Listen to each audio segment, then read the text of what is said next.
19 de abril de 1995. Era una mañana soleada de primavera en Oklahoma City que pronto se convertiría en una de las páginas más oscuras de la historia. Las imágenes del incidente no tardaron en recorrer el mundo entero.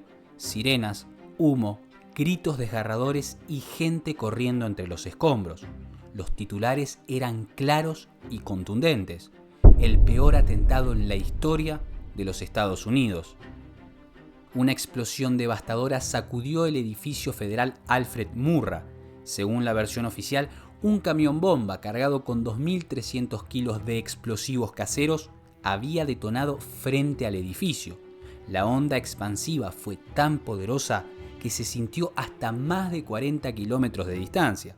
Aquella mañana, el sargento Terrence Jakey y su compañero Jim Ramsey del Departamento de Policía de Oklahoma City se encontraban de servicio y fueron de los primeros oficiales en llegar a la escena. Aún sabiendo que el edificio podía colapsar en cualquier momento, ambos se sumergieron en la nube de polvo con un único objetivo: salvar vidas. El rápido accionar de Terrence salvó la vida de al menos 4 personas. Todas ellas estaban atrapadas entre los escombros, y de no ser por él, su destino hubiera sido muy diferente.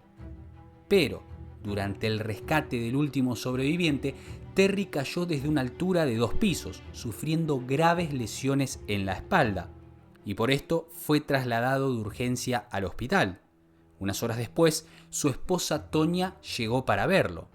Entre dolor, lágrimas y shock, Terry le dijo algo que con el tiempo adquiriría un oscuro significado. Tonya, no es lo que dicen, la historia oficial es una mentira. Más de 1.800 llamadas ingresaron al 911 aquella mañana. Las imágenes que circulaban eran devastadoras. La ciudad entera hablaba del ataque, pero todavía no había información clara sobre los perpetradores. Mientras tanto, la respuesta de emergencia se desplegaba a una escala pocas veces vista.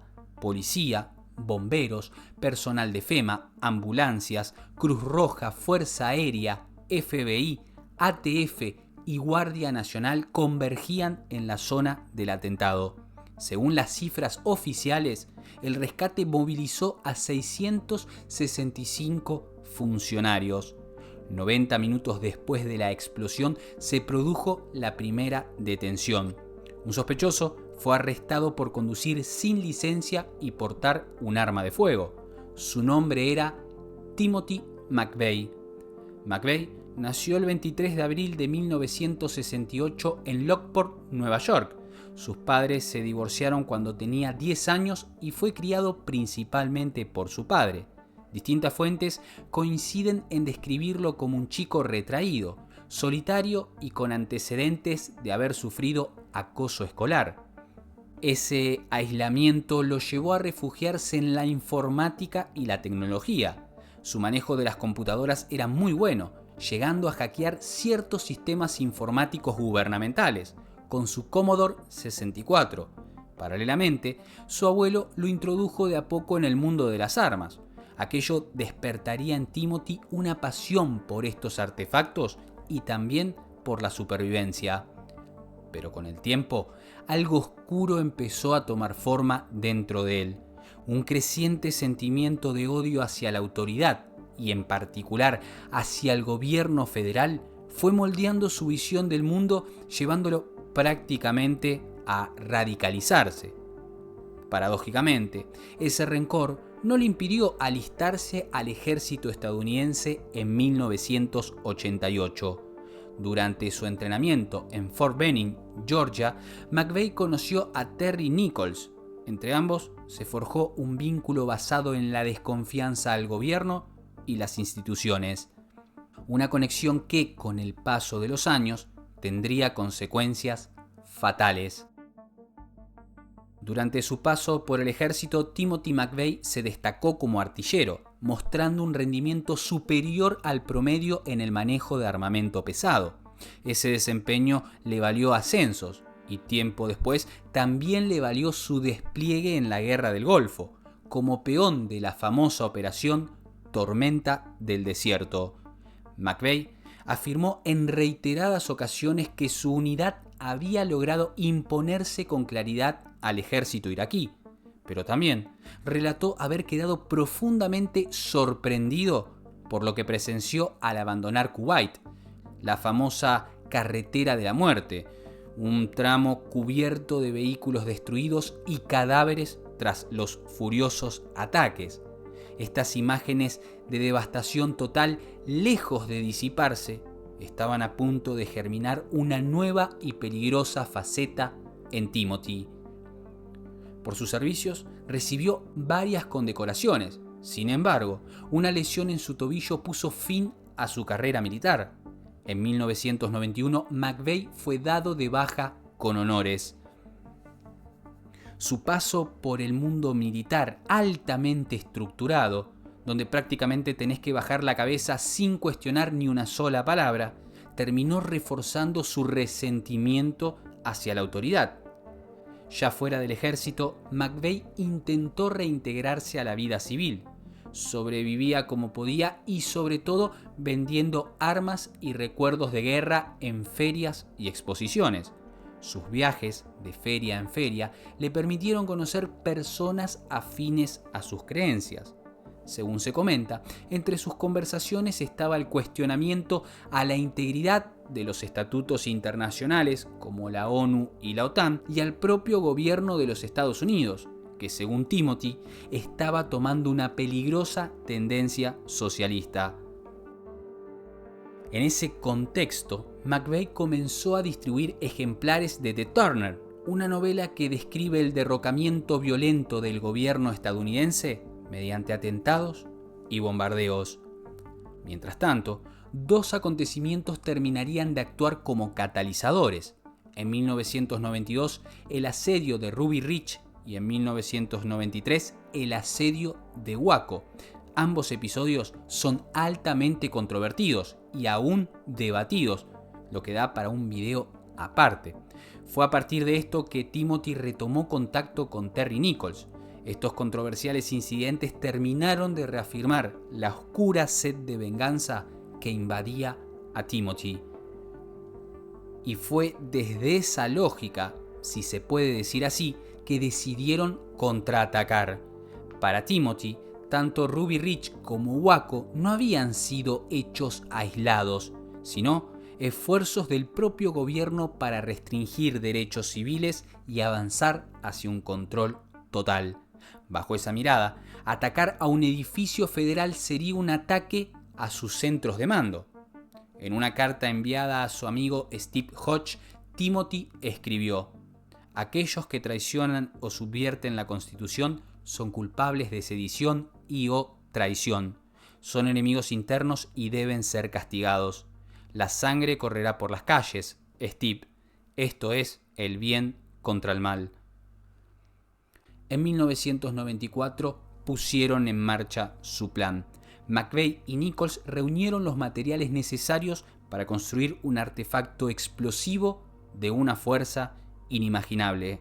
Adquirieron nitrato de amonio, fertilizante agrícola, nitrometano y lo reforzaron con dinamitas que habían robado de una mina. El 15 de abril de 1995, McVeigh alquiló una camioneta Ryder utilizando el nombre falso de Robert Klein. Los días 17 y 18 de abril, junto a Nichols, comenzaron el ensamblaje de la bomba en las inmediaciones de Gary Lake, a plena luz del día. El objetivo ya estaba definido: el edificio federal Alfred Murrah. En su interior funcionaban las oficinas regionales del Servicio Secreto, Seguridad Social, departamentos de asuntos de veteranos, la DEA, la ATF, oficinas de reclutamiento militar y, lo peor de todo, un jardín de infantes llamado America's Kids. Una vez cargado el vehículo con más de 2.500 kilos en explosivos, McVeigh condujo hasta las afueras de Oklahoma City. Pasó la noche allí preparándose mentalmente para lo que venía. Había elegido el horario con cuidado, a las 9 a.m., cosa de estar seguro que todos los empleados estarían ya presentes. A las 9:03, el infierno se desató sobre la ciudad, y el resto forma parte de una triste historia conocida, que concluyó con la muerte de 168 personas, entre ellas 19 niños, de los cuales 15 se encontraban en el jardín de infantes, siendo uno de los datos más macabros de ese día. O al menos eso es lo que nos contaron, porque uno de los primeros agentes en llegar a la escena fue Terrence Jakey, y desde un principio algo no le cerró. Entonces, ¿qué fue lo que vio y qué es lo que Terrence Jakey sabía realmente? Terrence Jakey había nacido en Oklahoma en 1965. La mañana del atentado se encontraba muy cerca del edificio cuando ocurrió la explosión. No dudó ni esperó órdenes. Al contrario, se sumergió de lleno entre el humo y los escombros, y esa valentía le permitió lograr salvar al menos 4 vidas. Entre los rescatados se encontraban Tom Hall, empleado administrativo, Richard Williams, subgerente del edificio, Randy Letcher y una mujer cuya identidad nunca fue esclarecida públicamente. Durante el rescate de Randy Letcher, Terry cayó desde una altura de 2 pisos. El impacto fue tan duro que le provocó graves lesiones en la espalda. Fue por eso que lo trasladaron al hospital de urgencia. Días después, 3 de las personas a las que había salvado lograron comunicarse con él para agradecerle. Pero algo en Terry ya no estaba bien. Él no se consideraba ni de cerca un héroe. Cuando su esposa, Tonya Rivera, lo visitó en el hospital, Terry no habló del dolor ni del incidente. Lo primero que dijo fue: His first statement that came out of his mouth was, "Get me out of this hospital. No matter what you got to do, get me out of here." And as soon as they loaded him into the car, he got very upset, started to cry a little bit, and said, "Tonya, it's not what they're saying it is. They're not telling the truth. They're lying about what's going on down there." Tonya, sorprendida ante las declaraciones de Terry, no supo exactamente qué decir. Ella quiso saber más de lo que había pasado realmente, pero él guardó un silencio sepulcral. No dijo ni una sola palabra. 3 días después del atentado, Terry le pidió a Tonya algo más extraño todavía. Quería volver al lugar de la explosión. Él no podía ni siquiera caminar con normalidad, apenas si se sostenía en pie, pero aún así insistió. Decía que tenían que volver y que lo tenían que hacer de noche para que nadie lo reconociera, ya que él era un policía y no quería ser visto por otros agentes. Pero, ¿a qué venía todo esto? ¿Qué necesitaba hacer o comprobar en aquel lugar? Tonya le preguntó qué tenían que hacer ahí, aunque Terry no respondió. Seguía con su actitud críptica y visiblemente preocupado. Su rostro no dejaba dudas, algo andaba mal.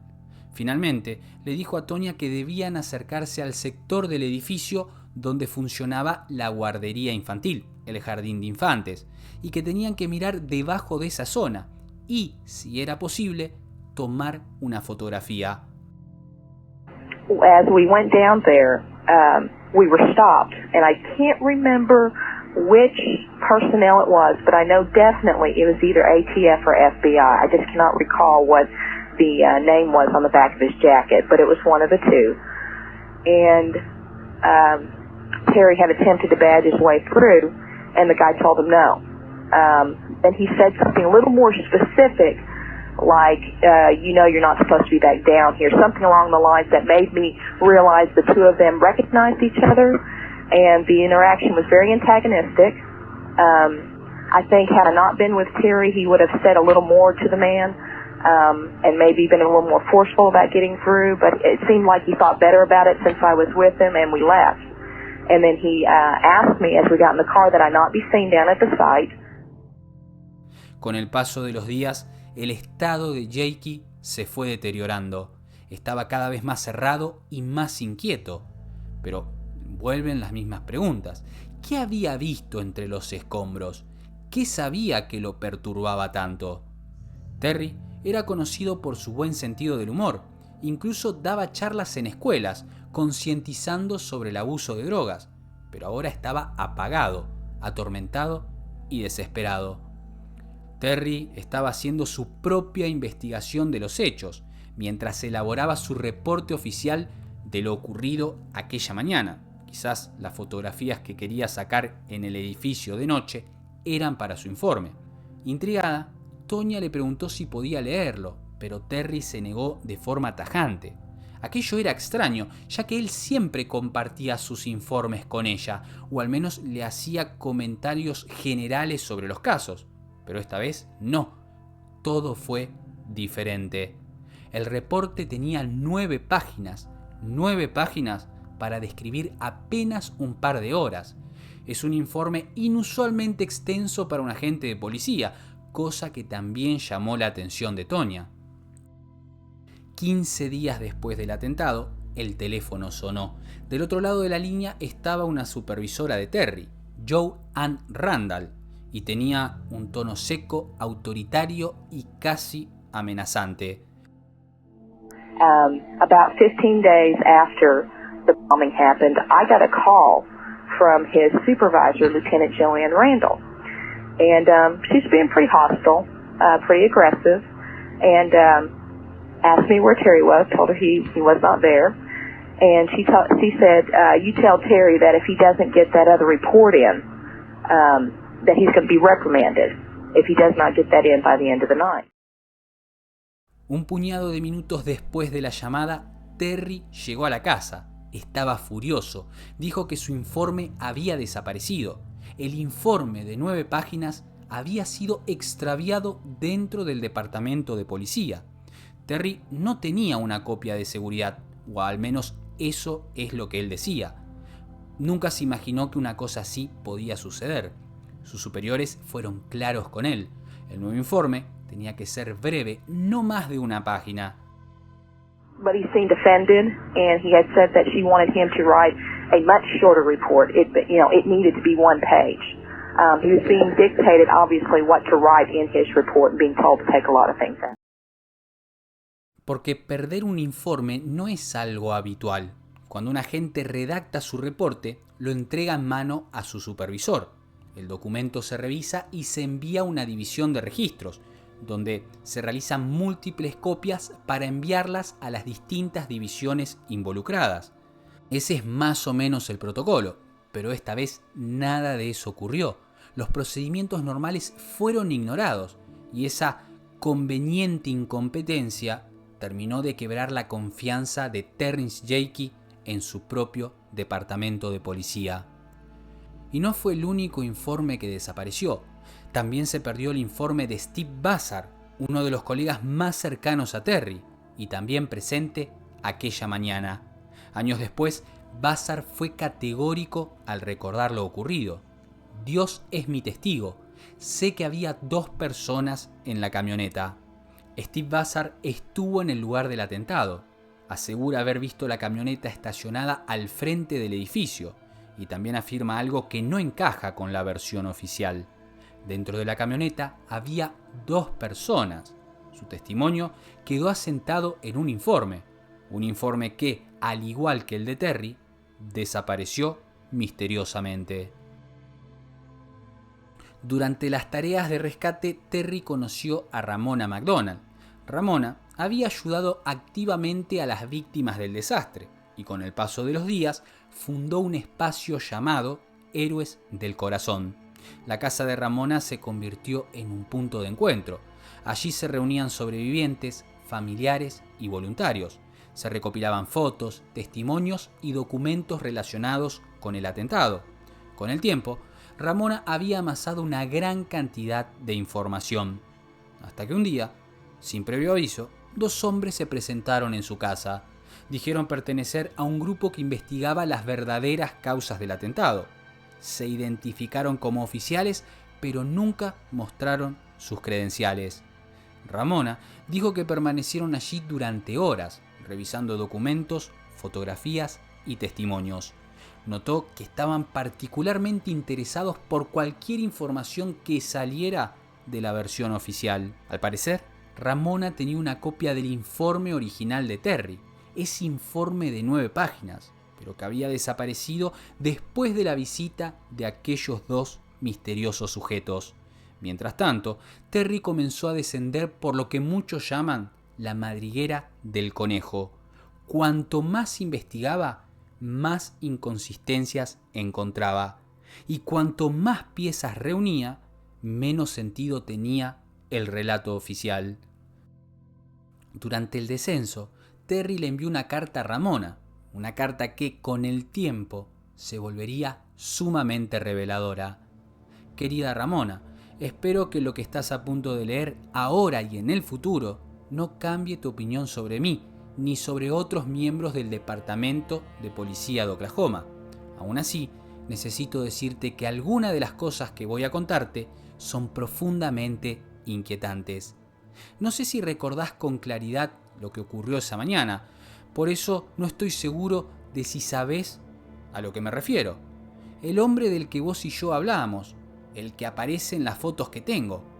Bueno, cometí el error de hacer demasiadas preguntas sobre su papel en el atentado.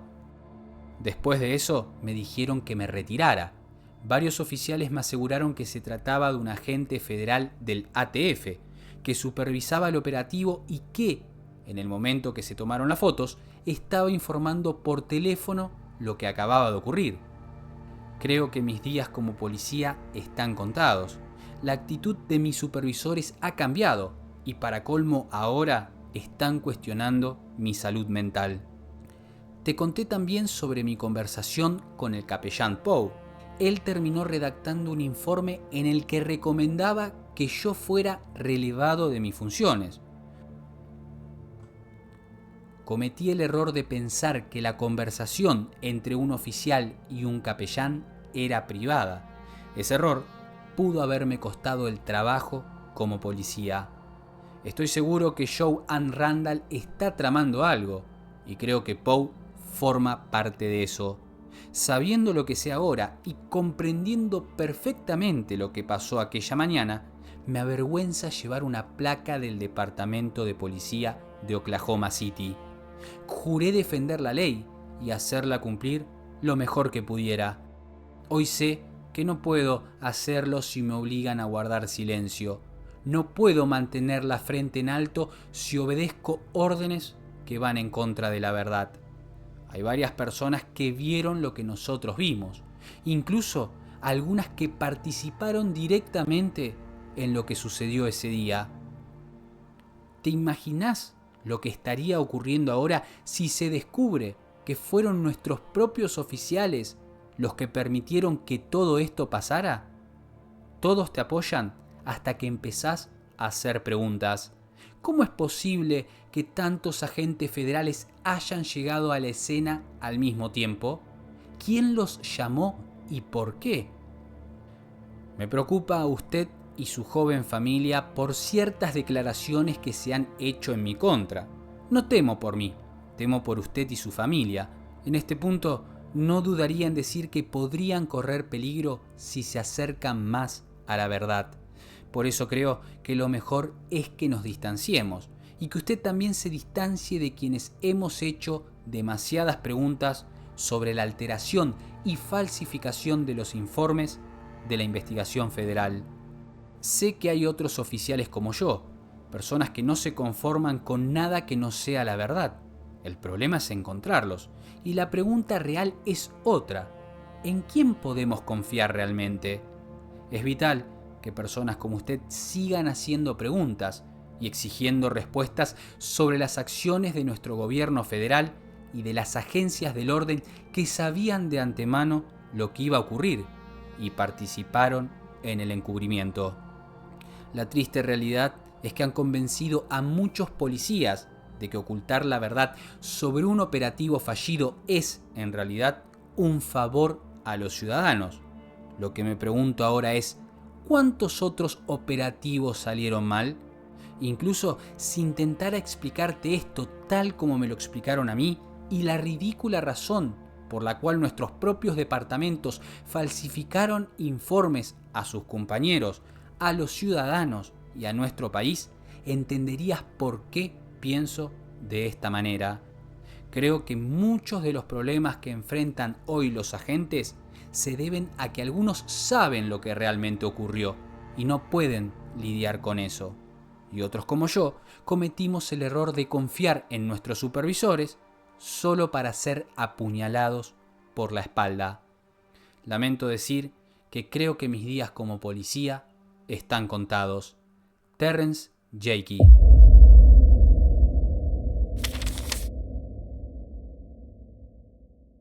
Mientras Jakey se adentraba cada vez más en la madriguera del conejo, comenzaron a ocurrir episodios inquietantes. There was lots of strange. Our cars were coming up vandalized. The house was coming up vandalized. He and I both were coming up on 4 sets of flats, like several times. I mean, we had people putting nails in our tires, breaking our back windows. Just strange, bizarre little things that I wouldn't have, put in place with the bombing as any kind of retaliatory activity. Quizás todo esto eran llamados de atención, llamados que intentaban decirle con cuidado por dónde se están metiendo. Terry le confirmó que, según él, estaban siendo monitoreados por el Departamento de Policía de Oklahoma. La situación era insostenible. Tonya se llegó a mudar 5 veces en 3 años para proteger a sus hijas. Y Terry, lejos de mejorar, empeoraba. Su comportamiento se volvía cada vez más errático. Se aparecía en la casa de Tonya de madrugada, sin avisar, hablaba de forma críptica, decía cosas extrañas, pero en todas esas cosas extrañas que decía hay una frase en particular que dejó helada a Tonya: tenemos que volver a casarnos de inmediato.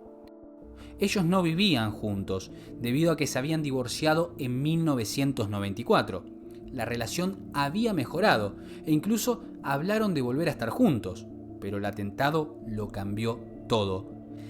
Terry seguía insistiendo, volvía una y otra vez a la casa de Tonya, siempre de noche. Estaba haciendo los trámites para sacar un seguro de vida y repetía lo mismo, que solo si volvían a casarse, ella y las niñas estarían a salvo. Para cualquiera en su sano juicio, Terry estaba en peligro, un peligro inminente, y él lo sabía muy bien. Y es a partir de este punto donde todo se vuelve aún más oscuro y extraño. El Departamento de Policía de Oklahoma se puso en contacto con Tonya. Los oficiales le instaron a que presentara una denuncia en contra de Terry. Argumentaron que años atrás él la había amenazado con quitarse la vida. Querían que ella declarara en su contra, quizás para fijar un antecedente. Pero la noche más extraña aún estaba por llegar. Terry apareció nuevamente en la casa de Tonya. Su rostro estaba absorbido por la preocupación. En sus manos llevaba una videocasetera con un VHS dentro. Sin explicar nada, dejó la videocasetera dentro del auto de Tonya. Luego le entregó unos papeles del seguro de vida, le dijo que volvería y se fue. 2 days before it, he showed up again, and he did something very strange. He tossed a VCR in my car, did not explain why, said that he needed to get these insurance papers to me, and left, said he would be back. Al día siguiente, Terry se reunió a tomar un café con Ramona McDonald. Durante la charla le comentó que pronto tendría una reunión con 2 agentes. Ramona, al escuchar esto, pensó automáticamente en los 2 agentes que habían estado en su casa días atrás. Terry estaba paranoico. Incluso le confesó a Ramona que temía que su arma personal pudiera ser utilizada en su contra. Por esa razón, iría a la reunión desarmado. Le dijo que aquella era su oportunidad, la oportunidad para contarle todo lo que había descubierto a alguien que estuviera dispuesto a escucharlo. No se sabe con certeza si Terry llegó a asistir a esa reunión. Lo que sí se sabe es que el final que se acercaba para Terry era más que evidente. La tarde del 7 de mayo de 1996, Terry mostró un comportamiento alarmante. Según el ex sheriff del condado, Clint Boyler, dijo que Terry llegó inesperadamente a su casa. en Reno, Oklahoma. Su auto estaba mal estacionado, en el medio de la calle. Clint se encontraba con su novia Kate Allen, quien justamente era paramédica. Ambos coincidieron en que Terry estaba casi inconsciente. No podía ni decir su nombre. Estaba ansioso, temblaba y su ritmo cardíaco era acelerado. Según Clint, había dos posibilidades. O Terry atravesaba una profunda crisis emocional o había consumido alguna sustancia. Lo segundo era difícil de creer, ya que Terry era conocido por su compromiso con la concientización sobre el abuso de las drogas. Lo único que se sabe es que estaba tomando medicamentos para un dolor de espalda, que fueron recetados por un médico.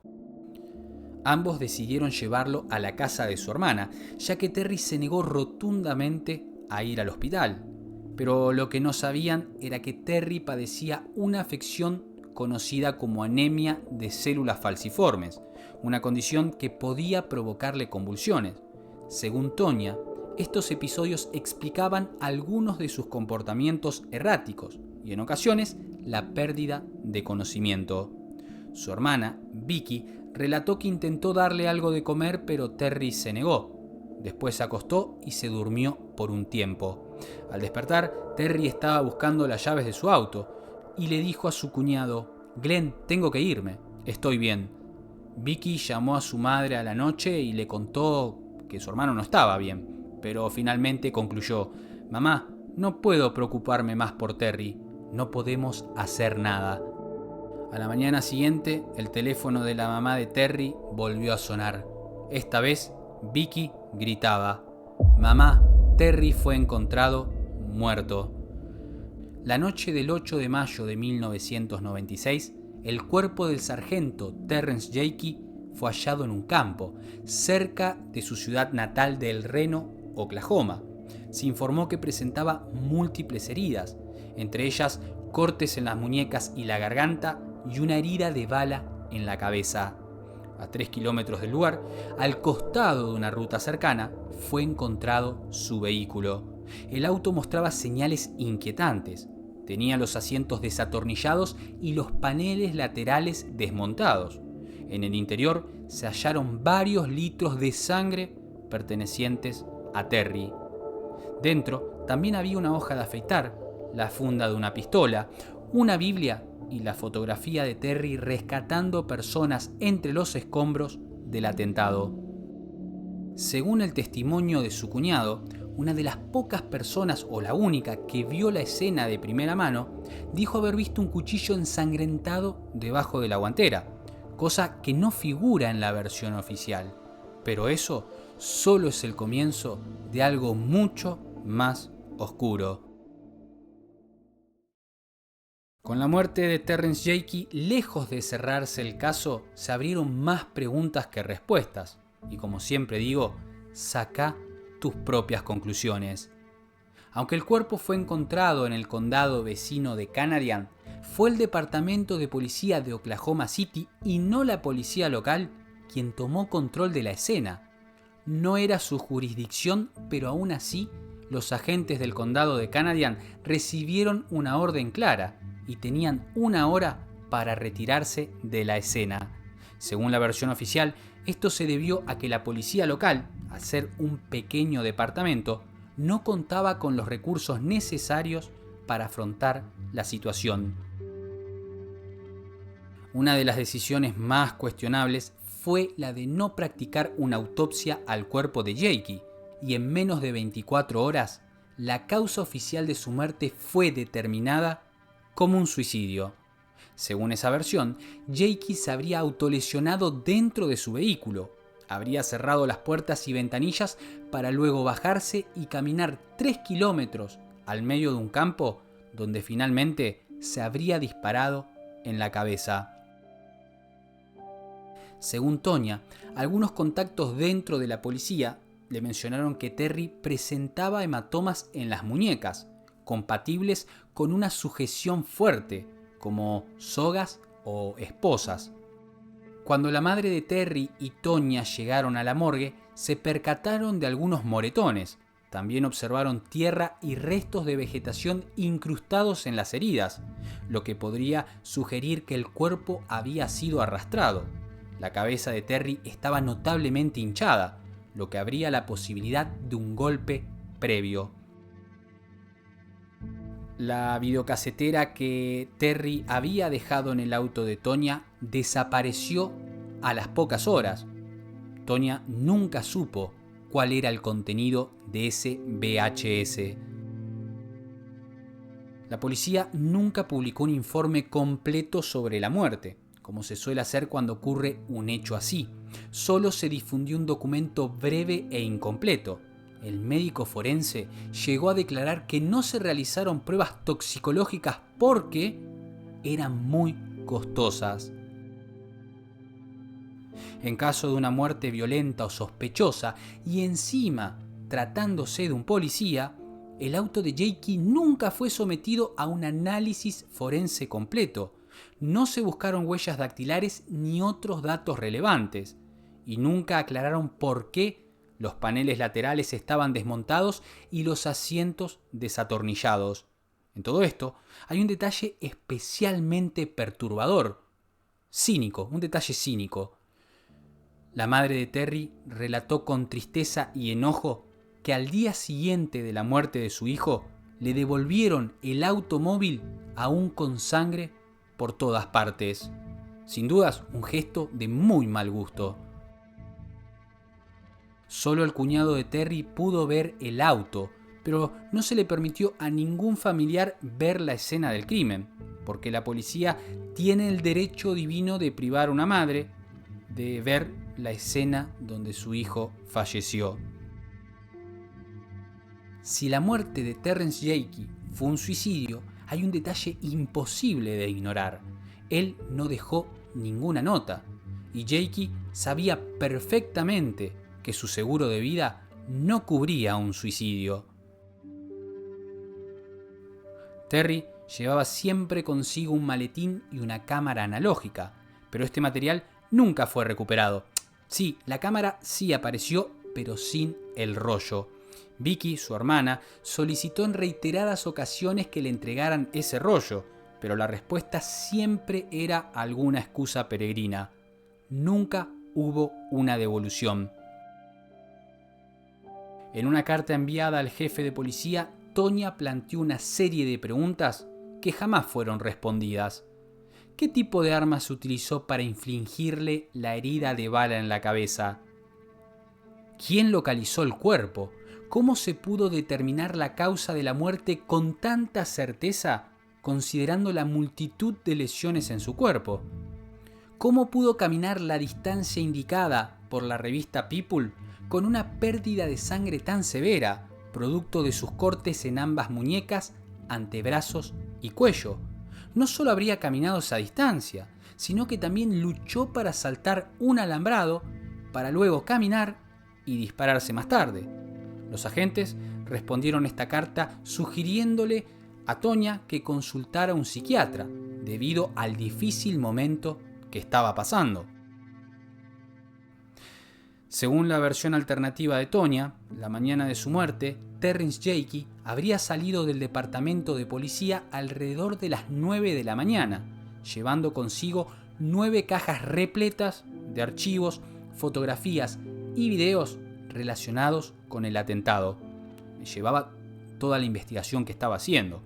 Era un material sensible. Según esta versión, Terry habría sido perseguido durante el día y lo que pasó después ya lo conocemos. Eso explicaría por qué su vehículo fue encontrado completamente desmontado, con los asientos retirados, los paneles abiertos. No era para robar o buscar dinero, sino para encontrar esos archivos. Por supuesto, el destino de ese material es desconocido. Tonya también dijo que la videocasetera con el VHS dentro que Terry había llevado aquella noche desapareció misteriosamente. La muerte de Terry no concluyó nada, por el contrario, marcó el inicio de un nivel de vigilancia y hostigamiento hacia su familia que resulta difícil de creer. Vicky, la hermana de Terry, relató que cada vez que acudía a la policía exigiendo respuestas, ocurría lo mismo. Siempre había un agente en las afueras de su departamento o una patrulla que la seguía de cerca cuando salía de casa. Doña Rivera también fue objeto de vigilancia. Patrullas policiales permanecían estacionadas frente a la escuela de sus hijos. Cansada de la situación y sospechando de vigilancia, una tarde habló con el director del colegio para contarle sobre el acoso. Horas más tarde, ocurrió algo aún más desconcertante. Al llegar a su casa, se sorprendió al encontrar la conversación que tuvo con el director del colegio grabada en su contestador automático. ¿Cómo era posible que una charla privada terminara grabada ahí? De ser así, el nivel de vigilancia superaba cualquier límite razonable y ya era perturbador. Pero no se limitó solo a la observación. Con el tiempo, la vigilancia comenzó a transformarse en incidentes más graves. Rivera afirmó haber llevado su Ford Explorer al taller al menos unas 8 veces, tras encontrar clavos incrustados en los neumáticos. Y peor aún, en plena ruta, viajando a 64 km por hora, el vehículo se quedó sin frenos y se estrelló contra la parte trasera de otro auto. Su mecánico de confianza encontró una manguera cortada y sospechó de una manipulación deliberada. Llegando a este punto, me atrevería a decir que resulta abrumadora la cantidad de coincidencias convenientes que rodean a este caso. Vos mismo sacarás tus propias conclusiones. Volvamos al día del bombardeo y tratemos de dilucidar qué fue lo que vio Terry y qué fue lo que no le cerró de la versión oficial.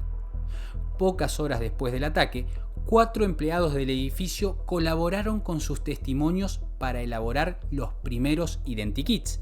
El primer boceto, conocido como John Doe 1, mostraba a un hombre con cabello corto y una expresión seria. El dibujo fue compartido al público de inmediato. Cuando Timothy McVeigh fue detenido, el parecido resultó prácticamente exacto.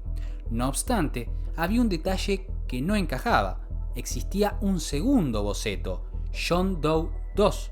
El término John Doe se utiliza como nombre temporal cuando se desconoce la identidad real de una persona, un nomen necio, un NN. Pero, ¿quién era esa segunda persona? Para muchos investigadores independientes, ese rostro representa una pieza clave y un posible encubrimiento mayor y más profundo. Según el FBI, John Doe 2 fue identificado como Todd Bunting, un soldado que no tenía nada que ver con el incidente.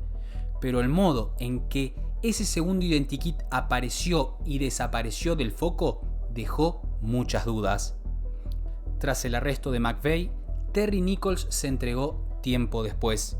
El 13 de junio de 1997, Timothy McVeigh fue condenado a muerte, siendo ejecutado el 11 de junio de 2001. El 4 de junio de 1998, Nichols recibió la cadena perpetua. Años después, en 2004, fue juzgado a nivel estatal y recibió 161 cadenas perpetuas consecutivas. El caso parecía cerrado, pero había datos imposibles de ignorar. Durante el juicio, un empleado de una tienda local declaró ante el tribunal haber visto 5 hombres reunidos en el lago, mientras construían lo que parecía ser el artefacto explosivo. Aseguró haber reconocido a uno de ellos como miembro de un grupo de milicianos de Kansas. Esta declaración dejó al mundo con un montón de preguntas. Otra de las cosas que habría llamado profundamente la atención de Terry Jakey fue la presencia masiva de agentes federales en la escena casi de forma inmediata, incluso grupos especiales de francotiradores y militares. Sí, podrás decir que hasta la fecha era el peor atentado de la historia de los Estados Unidos y que es normal la presencia de tantos federales, pero también es importante recordar que a río revuelto la ganancia es de los pescadores, y cuando hay mucha gente merodeando la escena de un crimen, es mucho más fácil que ciertas cosas después se presten a la confusión. Años más tarde, el general de brigada Benton Partin, especialista en explosivos con más de 25 años de experiencia y excomandante de sistemas de la Fuerza Aérea, presentó un análisis técnico inquietante. Según Partin, un camión bomba ubicado fuera del edificio sobre la calle no podía haber causado una destrucción tan precisa sobre una estructura reforzada con acero como la del edificio federal. Benton fue categórico, diciendo que era prácticamente imposible colapsar las columnas de carga crítica del edificio, que para lograrlo, explicó, se requería una fuerza estimada entre 3.500 y 5.600 libras por pulgada cuadrada, una presión que excede ampliamente la capacidad del nitrato de amonio, y más aún tratándose de una explosión externa. Como hipótesis técnica, Partin sugirió una posibilidad inquietante: la existencia de cargas colocadas en el interior del edificio, una explicación que ayudaría a comprender la magnitud y la selectividad del daño estructural.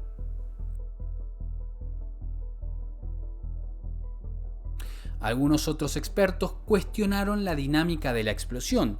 Uno de los puntos más discutidos fue el daño severo sufrido por un restaurante de comida griega ubicado a 45 metros del edificio federal.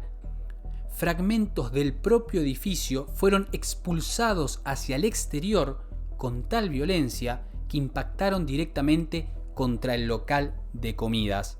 La trayectoria de estos escombros resulta difícil de conciliar con la física de la explosión producida por un camión bomba colocado en las afueras del edificio. Otro especialista en explosivos, Sam Grumin, realizó pruebas controladas detonando ANFO, es decir, la misma mezcla utilizada en el atentado, con una carga muy similar, cercana a los 2.500 kilos. Según su estudio, la explosión apenas se afectó el entorno inmediato. Si bien vale aclarar que hizo las pruebas en un entorno abierto, es muy diferente a detonar un explosivo en una ciudad, donde la onda expansiva interactúa con otros edificios y estructuras.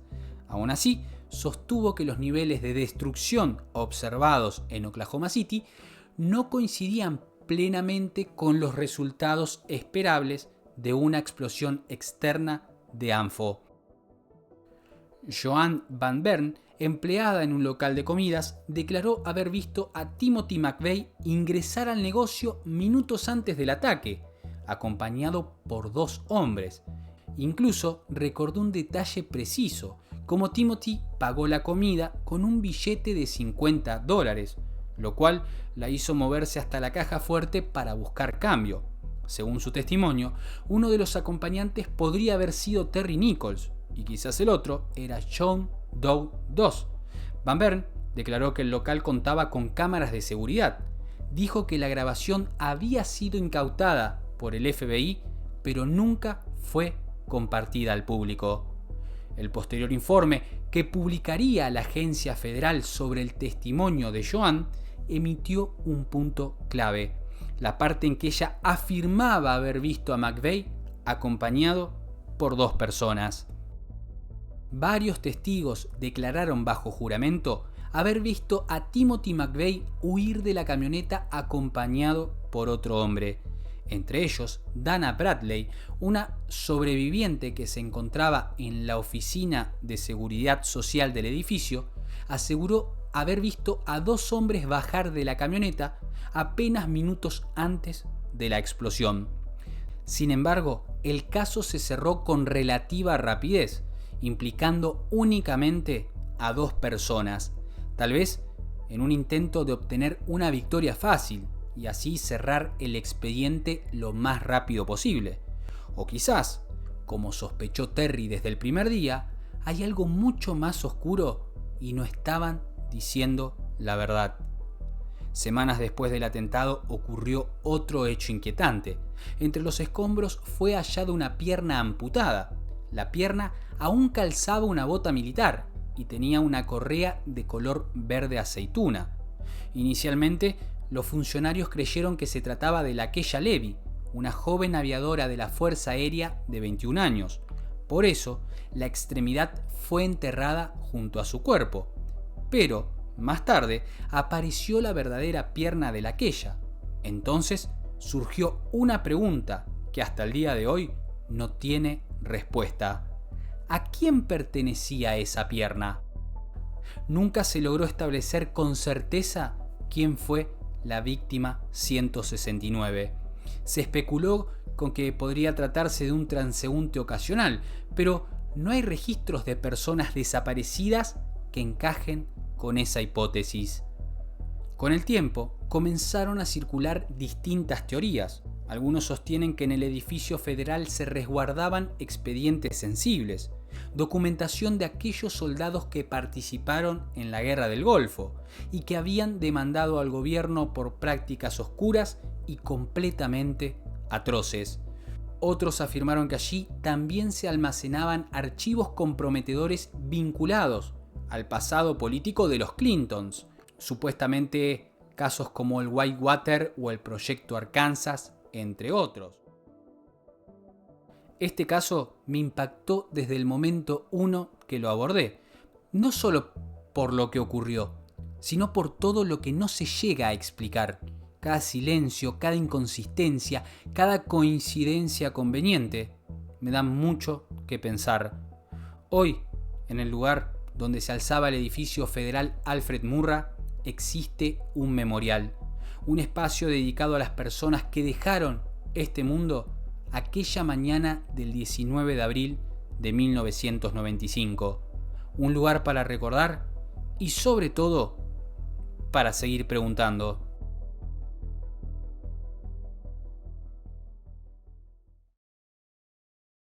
Lo único cierto detrás de todo esto es que donde todo el mundo veía destrucción, muerte y dolor, un hombre común, con una vida de errores y aciertos, se sumergió en la boca del lobo, sin incentivos más que la responsabilidad y el deseo profundo de ayudar a los demás. Sabía que era peligroso, que en cualquier momento algo podía salir mal y que podía pagarlo con su propia vida. Pero nada de eso le importó. Terrence Jakey demostró incluso ser más fuerte que su instinto de preservación y gracias a eso salvó 4 vidas, 4 seres humanos y mejor dicho, 4 familias también. En un mundo saturado de falsedades y mentiras constantes, no hay acto más puro y honesto que dar la vida por alguien más. 3 días antes de ser condecorado con la medalla al valor por su heroica labor, el cuerpo de Terrence Jakey fue hallado en un campo. Murió solo, olvidado por las instituciones que supuestamente lo tenían que proteger y también por la mayoría de las personas. Pero no murió en vano, porque hay algo que no se puede silenciar ni tampoco enterrar. Podrán llevarse el cuerpo, podrán causar dolor e incluso podrán contar la historia que quieran, pero lo que nunca se llevarán es el espíritu de un guerrero. No se confundan, Terrence Jakey no fue una víctima más, fue y sigue siendo un héroe de verdad.